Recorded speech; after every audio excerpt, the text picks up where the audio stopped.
Hey everybody, Weem here. Welcome to Concrete Jungle. This is a game I was pretty excited about when I saw it, despite not being a fan of puzzle games for the most part. This one actually made me think of some board games, particularly one called Suburbia that I own. It's pretty fun. It has some similarities. They're not identical or anything, but some similarities there. And anyway, Cole Jeffries was kind enough to send this along, the developer at ColePowered Games. And yeah, we gave it a try and I really enjoyed it, again, despite the puzzly nature. So anyway, Concrete Jungle is a city planning deck building game as they describe it. You're placing buildings and using cards in your deck, and yeah, you kind of manage this town, and again, as they say here, a puzzle-like approach to city planning. So I'm going to jump right into here. If I actually go into the campaign, you'll see I've walked through a number of these beginning things. I have not touched Cider Rapids. I want to say cedar, but that's an I. It says difficulty hard, but I think we did a hard one here before, so we're going to jump right in. A lot of this had tutorial elements. I'm sure this one will as well. We'll probably introduce some new things, but that's okay. I'm going to kind of explain some of the earlier elements, and then we'll see what they introduce to us here. Okay, so I decided not to jump into Cider Rapids. I got in there and realized that one's kind of, it's very out there, it's very different, and I quickly attempted it once and failed, and I thought, you know what, that's not really going to be a good example for me to kind of show you how this operates. So I chose a different one that I've completed before, so I can explain the game to you as quickly as possible, as efficiently as possible. But essentially the game works as such. You've got a row here, we have a row, and we're trying to get rid of these rows and progress the map out in this direction to the upper right hand direction. So in order to do that, we have to fill buildings in here and earn enough points to close out the column. You can see this guy's already got 2 points in it, and up at the top right you can see the number 3. This is how many points we need in each row in order to close it out. So basically we have to kind of bring cards down in here, play them for points. Now, what cards can we choose from? We've got 2 actually available here. We can choose either one of these, then the other would go away, and these next 2 would come in here for us to choose.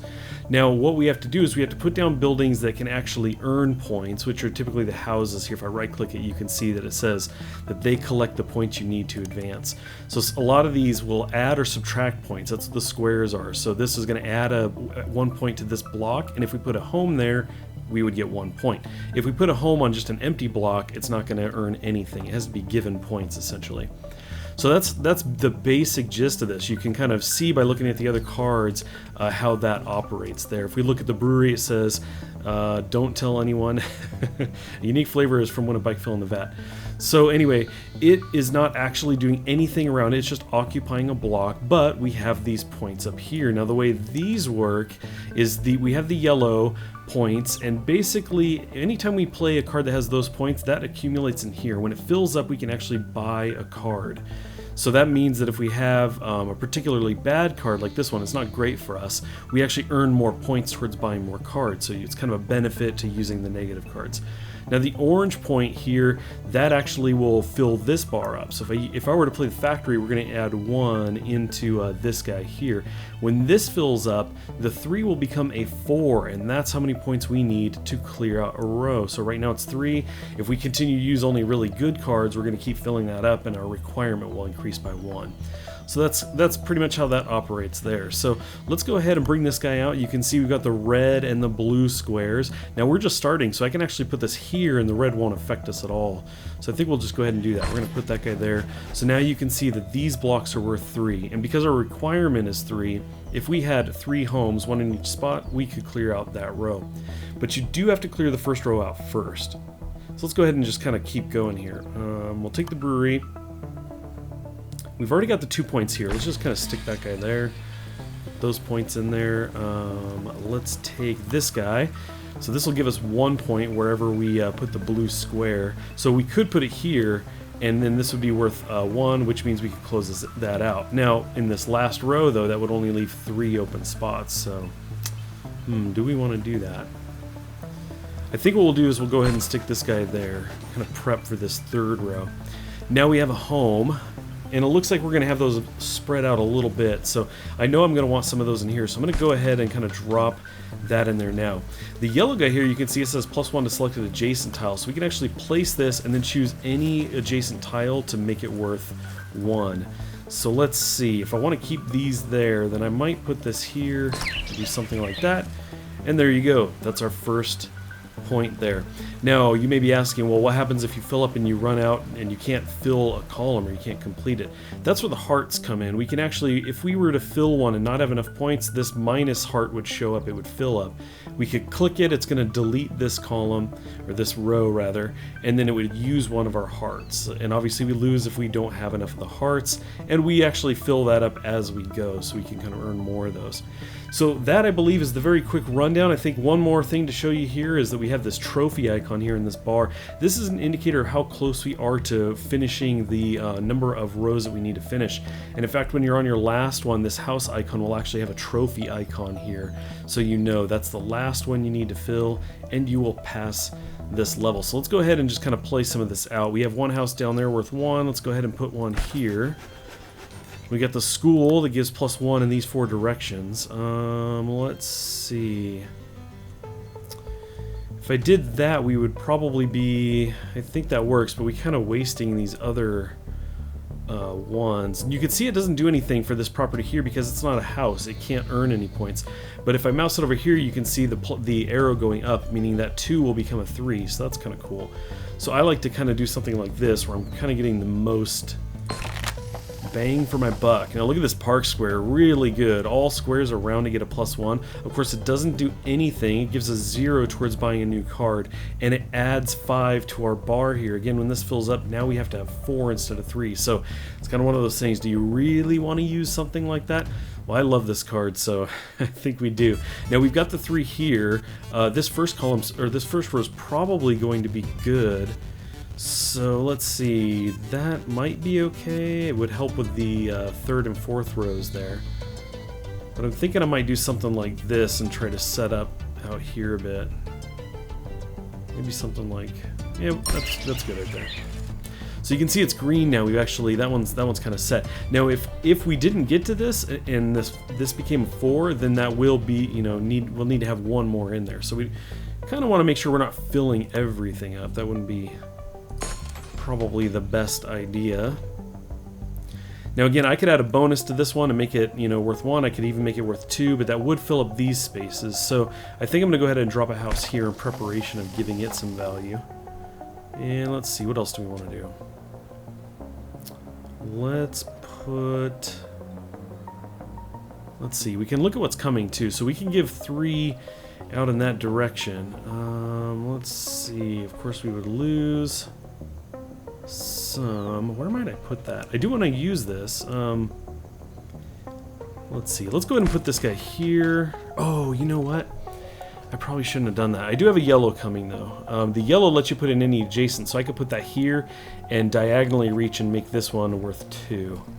I was thinking we could put this guy here and raise the point value of those 2. You see the arrows. Let's go ahead and drop that in there. You get one every time the yellow. So there you go. You can see that we've actually filled the yellow. We can spin this on a look, a new button. There you go, a new button. Now I've already walked through some of that tutorial. I'm playing this level again, so I've kind of explained that. But you can see this is lit up now, and if we go in here, we've got 4 cards to choose from that we can buy. So let's see. Let's actually go to the library. Yeah. It's 4, just like this guy is, except it's 1 less on the meter right there. And I actually know that I already have some schools, right? I have 1 school, and I don't have a library. Let's go ahead and grab that. Good choice. Cool. That should keep... Okay, let's see. Let's keep this going here. So we definitely want to put the yellow in here to get a point to that guy. The school could help us out there as well. Interesting. And of course we have the factory. Let's go with the brewery. This is kind of wasted points here, but we've got 5 here already. We've already got the 3. So I can put here and know that a house here would give us 5, so we're good. Let's go ahead and drop this house. Let's see. Oh, that might be a good spot right there with the school coming up. Okay, we're going to grab this guy. This is what I was planning to do here. Makes that a 2. And then the school. So we can do the school here, and that's going to complete our first column, or our first row, rather. I keep kind of interchanging those. So this will complete the first one, and then the second one already being done, it will close that one out as well. And then it gives us a point here as well. So we'll go ahead and let those 2 close out. Nice. Okay, so I'm going to go ahead and finish this through and get us a little closer to the end. Okay, we are getting close to the end. You can see here that this column, and I've been calling them rows, but I realized that this actually calls them columns. So this column is the last one we'll need to finish in order to complete this level. But you can see that we've gone around and we now need 4 points to complete this. You can see that we will have 4 if we put a house here. We do have those coming up, so that's good. But this is going to get a little hairy in here. While this one does total up 4, this guy doesn't. And so we may need some of these spaces to add value into this column, which lowers the value of this one. So there's a lot of strategy there. I really enjoy that element of it. It's not as simple as it may look at glance, but it's not overly complex either. It's not too crazy. So let's see here. We've got a couple options here, and you can see that we do have the ability to wipe a column out. We can force clear a column, as it says there. So that's not it's not too bad because we have a few of those and we're only 6 out. So that means we could get rid of a couple columns and still win. But let's go ahead and do this. Let's throw this guy out here. Let's see. Actually, you know what? Before we do that, let's actually buy a card. Let's see what's available here. So we don't want to always just take blue because that really fills up the points here that we need. We really kind of want to mix things up a little bit. So, I don't know, maybe a factory? The garage is kind of nice. Because there's ways you can place this and not affect you. Again, if the red goes over something that's not a house, for example, that's fine. A value doesn't get lowered. It actually has to there has to be something there that has value in order for it to be reduced. So this sometimes isn't too bad. We're going to go ahead and pick that one. And we got some more options here. Wow, look at the chemical plant. Whew, it would get us a card right away. We only need 6 points to buy a card. So you place that and you'd get to buy a card. And 2 isn't too bad, but man, that's pretty gnarly. I really like these guys. Adding 1 to an adjacent tile is really nice. Let's do that. Okay, so let's see. Let's try to finish this out here. We've got the factory. So again, I could put this here, and you can see that the orange actually lines up. This type of, this factory here is actually the same as these as far as types go, so we could connect these 3. Let's go ahead and do that. And then what will happen is sometimes there are cards you can get that when placed adjacent to a block of buildings like this that kind of go together can get you certain bonuses, so that's kind of cool. We'll go ahead and leave that there. Now let's see, we have this guy. No, let's go ahead and go with the house, put it here, and close this guy out. Let's just safely get that out of the way. And I think we'll do the same here. So let's see, what can we do here? We're going to have a yellow coming up. How do we want to do that? Let's do this. Let's grab the shop and put that here. So we've got our 4 points here so that I know I can use this space, right? We've got the green, so we can actually go ahead and do this. Let's see. How do I want to do that? Here would make it 1, but then I couldn't unless I got another yellow. And we don't see another yellow right away. How do we want to do this? Now we can get rid of it if we must, so maybe I won't worry about that. Let's do that. That's 3 at the bare minimum. We'll go ahead and throw a house here. Let's see. Wait a second, did that just close out at 3? I thought we required 4. Huh, interesting. Okay, so anyway, that one's done. Somehow. I probably just missed something. Let's see, we've got 4. All we have to do is drop houses in there and we're good. Let's see, we got a whole lot of negative stuff going around though. Let's see, how can we get this to work for us? That one's not terrible. Would require another house though. Now here's not bad because this is a -1, but this house, but the garage itself isn't worth anything, so we don't really lose one. Of course, we're adding 2 negatives to that column, so not sure we really want to do that. Let us see. Let's see. Actually, you know what? Let's just go ahead and place this out here. Yeah, this one's the lower value because it's beyond the area, beyond the columns that we need to finish anyway, so it's kind of a throwaway out there. Kind of cheating a bit. We could throw the brewery out there as well. Yeah, the other one increased our points even more. That track, which we don't want to increase that quickly.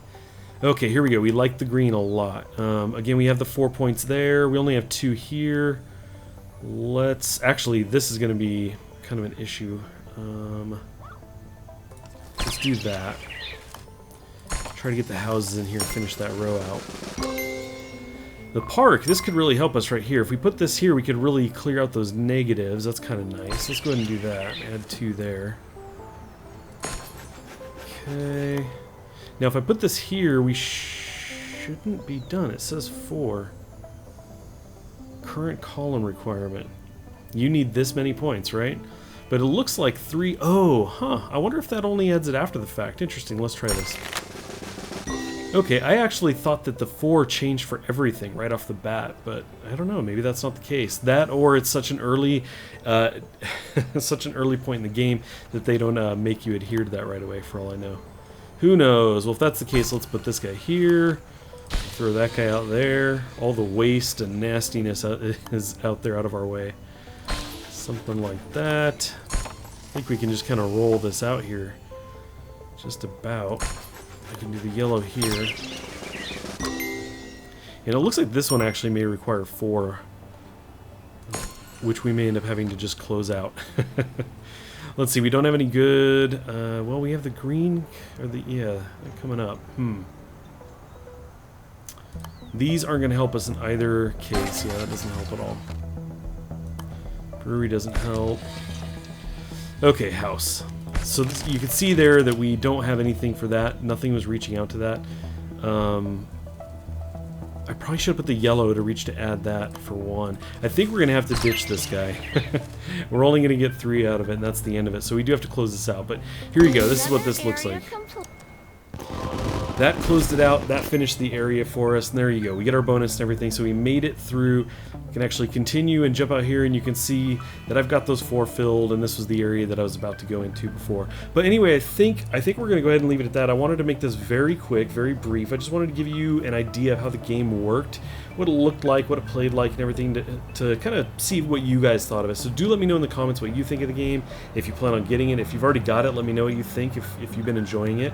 Leave a like on the video if you enjoyed it. I'd appreciate that. And otherwise, I will catch you next time.